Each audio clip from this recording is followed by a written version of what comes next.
Hallo an alle, ich bin Andreas. Heute möchte ich diese beiden Roboter. Hello everybody, this is Andreas. Today I'm going to test two robotic mowers that fit mid-size lawns. I have chosen these popular models similar in price. The Worx is approximately 1,000 euros, the Gardena around 1,200. The installation is similar for the two robots. The supplied boundary wire has to be laid down along the perimeter of your lawn. The Gardena requires you to place an additional wire that goes from the charging station to the opposite side of the lawn, while the Worx does not need it. If there are areas that are banned to the robotic mower, a swimming pool, a flower bed, these should be surrounded with the wire as well. In order to highlight the difference between the two, I have set two small rectangular areas on the lawn. At this point, Worx is ready to go as it is pre-programmed in the factory. The Gardena instead needs to be programmed. That's not an easy task, as you would have to go through the user manual, which is rather complex.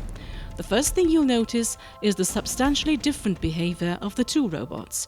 Each time the Gardena intercepts the boundary wire, it stops, then goes back for about half a meter, stops again, turns and restarts moving forward. If it turns on the right side, it goes ahead, otherwise it repeats the procedure until it's able to proceed. Worx, on the other side, seems to know perfectly what to do. It always proceeds without stopping.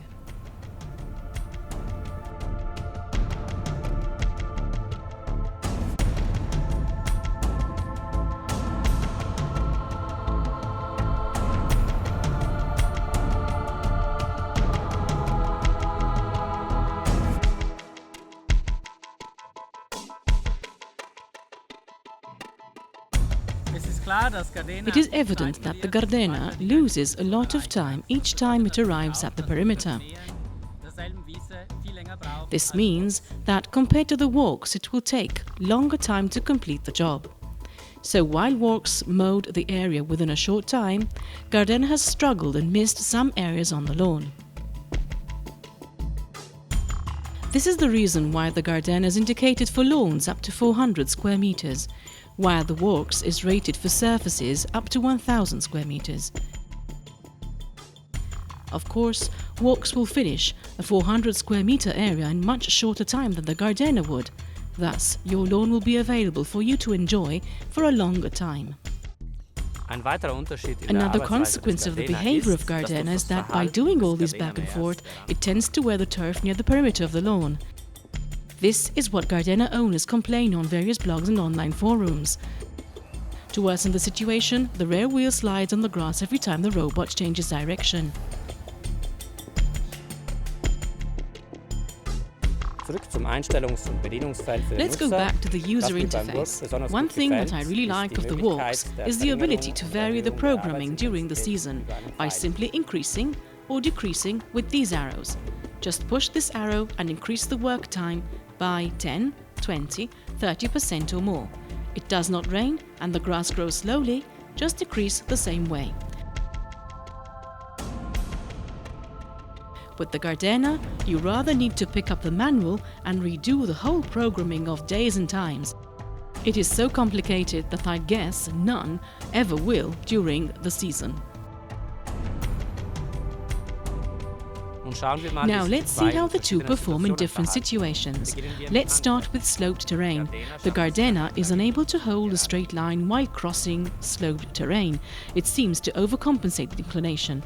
This means you'll have to complete the job yourself with a grass trimmer.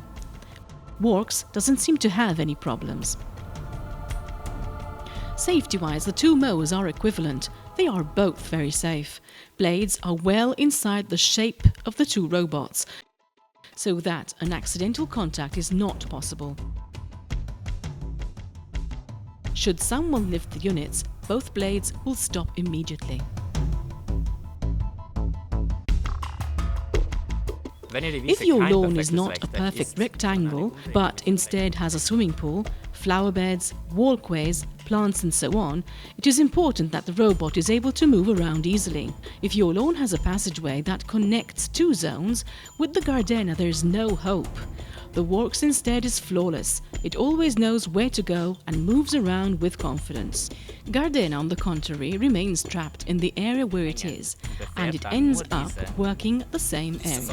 Well, unless you place an additional wire that drives the robot from one area to the other. In this case, however, the robot will pass through the passage without mowing the grass in the passage. So, also in this case, you must have your grass trimmer at hand to complete the job. Also, the Worx can be set with a wire to drive it from one area to the other, although I must say, it is so agile that I do not feel the need for it. Now let's see another difference between the two, which is the ability to access the display and keypad while the robot is mowing. What is this feature for? Worx is equipped with a sophisticated diagnostics that shows the status of various components of the machine. Sensors, motors, battery, just like a modern automobile. In case of malfunctioning, a user can call the after-sales assistance. If necessary, an expert on the phone will ask to verify the information on the display and consequently tell the user what to do. A cool advantage. The Gardena does not provide anything similar. In order to access the display and keypad, you need to open the window, which can only be opened by pressing the stop button. By doing this, the robot obviously stops and the only message displayed on the screen is a request to enter the PIN to restart the machine. Well, I hope I've been able to give you an idea of the characteristics of these two robots, which, although similar in price and size, make use of pretty different technologies. In my opinion, this comparison highlights Worx as a substantially more advanced design, easy to program, with superior performance, more flexible, and, this does not hurt, it also costs a bit less. Until next time, stay tuned.